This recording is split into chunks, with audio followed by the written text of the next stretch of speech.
Welcome to the second session of Strength Through Stress. And we will focus on psychology of stress for this specific video.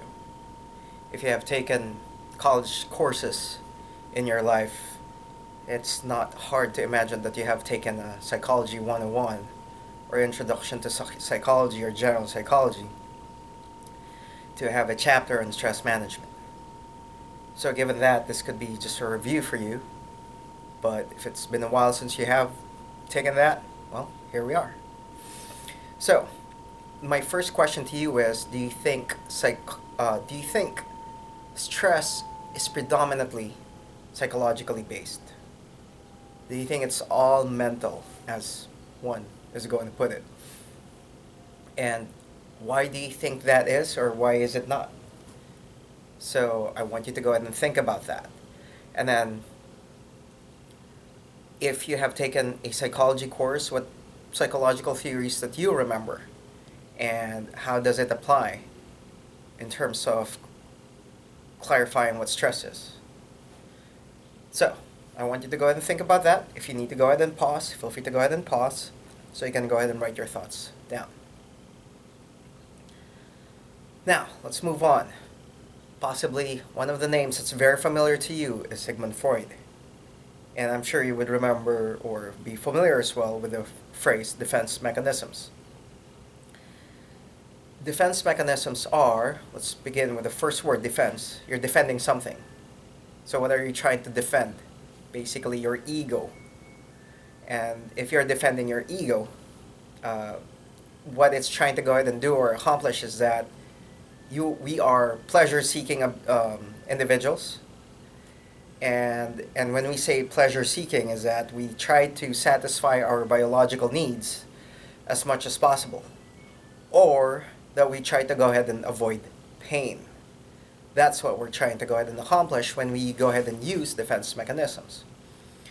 Now, I'll go ahead and identify certain defense mechanisms. One of them is denial. So from the root word deny, you are denying something that is going to cause you pain. So if something bad just happened, you're denying that it's going on. So if you broke up with a significant other, you're denying what's going on with that. And you just try to go ahead and say, nope, that's not happening right now. So that's the defense mechanism is, and even if it's a truth, you're trying to deny whatever's going on. The next one is repression. And the root word here is repress. So what you're trying to do is anything that bad happened to you for a long term, you are repressing things that has actually occurred, and you don't want to put it into light, or you don't want to put it in your mind. So for the most part, these are bad situations that happened in your childhood, and you're trying to repress that any of those have happened. Okay. Another defense mechanism that I want to go ahead and discuss right now is projection. So if you are familiar with the 1960s technology projector, you go ahead and put a slide on top of the projector and it projects an image or words or whatever it is that you're trying to go ahead and project. And with projection, that's what it is. What's actually inside us, we're projecting into somebody else. And go ahead and identify that it's their fault, when in reality, we cannot accept whatever faults that we have, and we just project these problems to somebody else. So that's projection. Next one is rationalization. And the root word here is rational, meaning you're trying to provide reasons why you're not able to accomplish something, or why something messed up, or anything to that effect. And so you're rationalizing how you are dealing with whatever situation that you're in, even without any concrete evidence, to go ahead and identify that those reasons are indeed legitimate. So that's rationalization right there. Next one is displacement. And with displacement, the root word here is displace. So you're displacing your anger towards something. So a classic example here is that your supervisor got angry at you, you come home, you get angry at your dog. So you're displacing that anger because you can't be angry at your supervisor, you displace it to your dog instead. And one more thing among many of defense mechanisms out there is humor. That we try to go ahead and joke about things. And we are looking at catastrophic events or really bad situations, and the way we're dealing with it is that we're just providing humor in it, and that's it.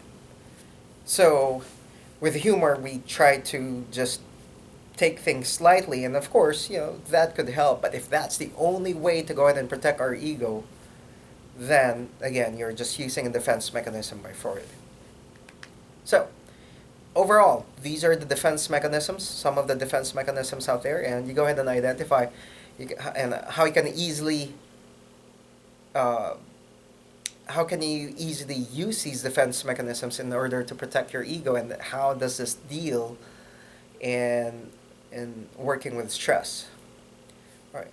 So under Freud's psychoanalytic umbrella, we have Carl Jung here, and his perspective of the mind being like an iceberg.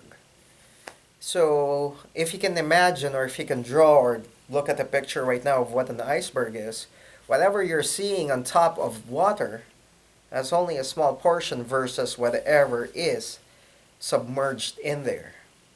And whatever is submerged in there, that's what you can go ahead and identify. That's the unconscious right there. And according to Carl Jung, is that our brain is made up mostly of unconscious stuff. Everything that we cannot see, everything that we cannot think about, everything that we are not conscious about. So it's just a small aspect of what we're seeing in terms of the mind. So, one of the things regarding Carl Jung in terms of stress management is the importance of dreams. And they've identified that through dreams, that's where our unconscious mind is very much active. And in that unconscious mind right there, we whatever issues that we have or whatever problems that we have, it's submerged in those. And through dreams, we are able to elicit whatever issues that we may have and hopefully help us deal with whatever stressors that we're going through. Okay, so we've discussed Freud so far, and then Carl Jung. Let's move on to Kubler-Ross. And for Kubler-Ross, it's the death of unmet expectations. Initially, she observed people who are about to die, and she's identified that there are stages, or there are categories that we go through when we are about to go ahead and die. But we can also use this not because we are about to die, but for anything that we have expectations that are unmet. We can use that theory as well regarding the death of unmet expectations. So there are 5 aspects here. One is denial, next is anger, next is bargaining, and then depression, then acceptance. So we begin with denial. It's a little bit related to what Freud identified, that you're denying something bad happened. And then you become angry when you come into realization that something bad really happened. And then you go ahead and bargain and try to see if you can get things back. And then we enter the stage of depression. And hopefully we move on to acceptance. So I mentioned earlier, if you had to go ahead and split from a significant with your significant other right there. So you go ahead and deny that your relationship is over. Then you become angry at that person, and then you go ahead and do silly things like hijacking their social media profiles and stuff like that. So you direct your anger that way. And then it's possible that you go ahead and move on to bargaining, that you want to get back in this relationship and say, oh, I'll cook you breakfast every day, or whatever it is that you want to go ahead and do. All right? And then we move on to the depression stage. And with the depression stage is that um, with the depression stage, we go ahead and move on to being depressed for that matter. And that's where you go ahead and eat a tub of ice cream or however you handle depression. And then the next one is, and then we move on to acceptance, and you go ahead and realize that, well, what am I going to do? I'm just going to go ahead and accept this and just deal with it. All right. I really need to change how I do the lighting here. This is the second video but I think it's okay. It's good to have this break. And so feel free to go ahead and pause if you need to go ahead and break. I'll go ahead and switch on the light, these little sensors. So, but anyway, let's move on to the next one, which is Viktor Frankl here. All right, I'll be right back.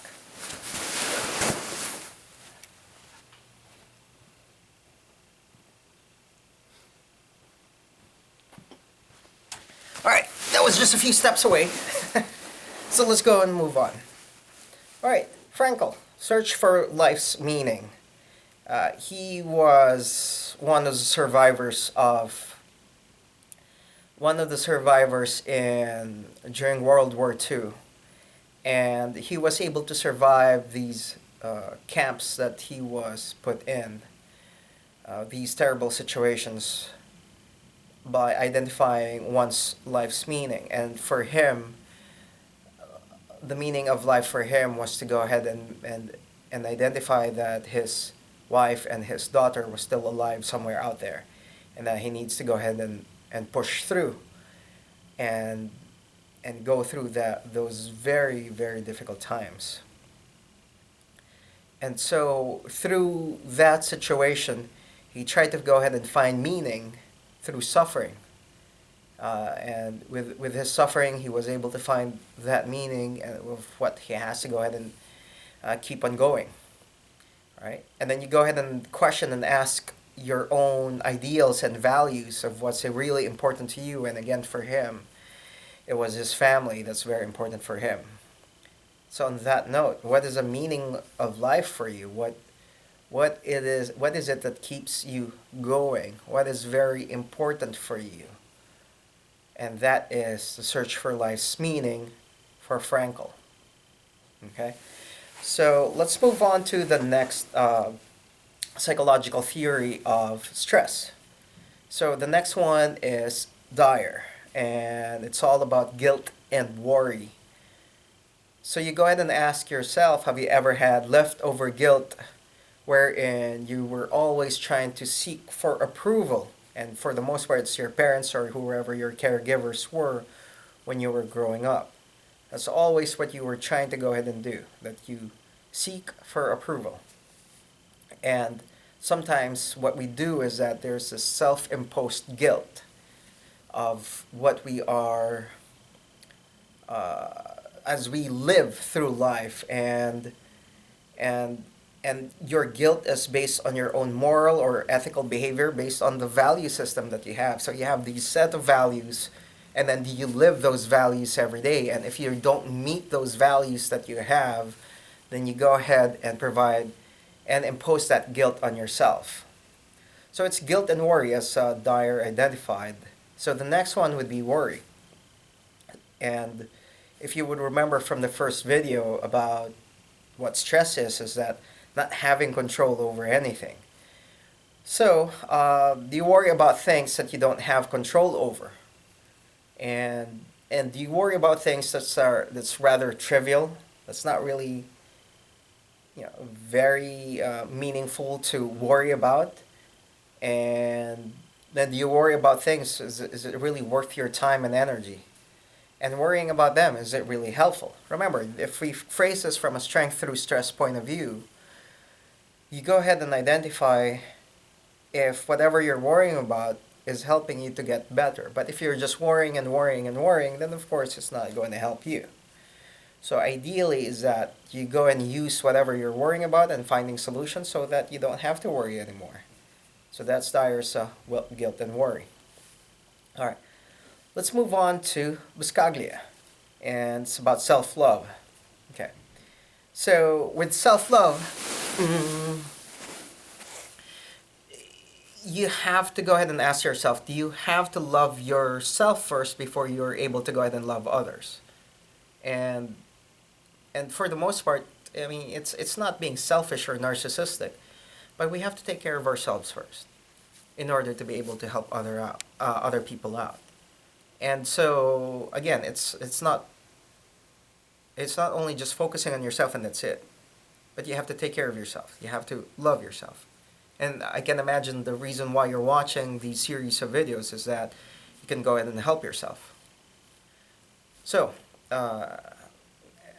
let's move on to the other question regarding Buscaglia's self-love. Is that, do you possess, understand, comprehend, recognize, and live in love? So you go ahead and identify what love is, and do you actually understand it? Do you comprehend it? Do you recognize what it is? And so, again, you go ahead and identify if you love yourself enough to take care of yourself. To take care of yourself, and not a matter of being selfish. So, that's self-love. The last theory that we're going to discuss right now, but in short detail because I'll extensively discuss this in the next video, is Maslow's self-actualization. So you go in and identify what your physiological needs are, safety needs, belongingness and love, and here we are, the word love again, need for self-esteem, and self-actualization. So to achieve or work on self-actualization, we will discuss this in the next video. So, alright, so to go ahead and do recap in terms of psychological theories of stress, you go ahead and ask yourself again, is stress predominantly because of what we think about or don't think about? Alright? So we've discussed using Freud, we've got Carl Jung regarding the unconscious mind, going back to Freud in terms of defense mechanisms. Then you got Kubler-Ross in terms of stages of dying. And then we got Frankel's in terms of search of meaning of one's life. We have Dyer regarding guilt and worry and how we use that to create more stress in our lives. We got Buscaglia's self-love, and then again, to discuss further, we got Maslow's hierarchy of needs to reach self-actualization. So thank you again for joining me here in the second video, and looking forward to provide more information in the next few videos here. Thank you.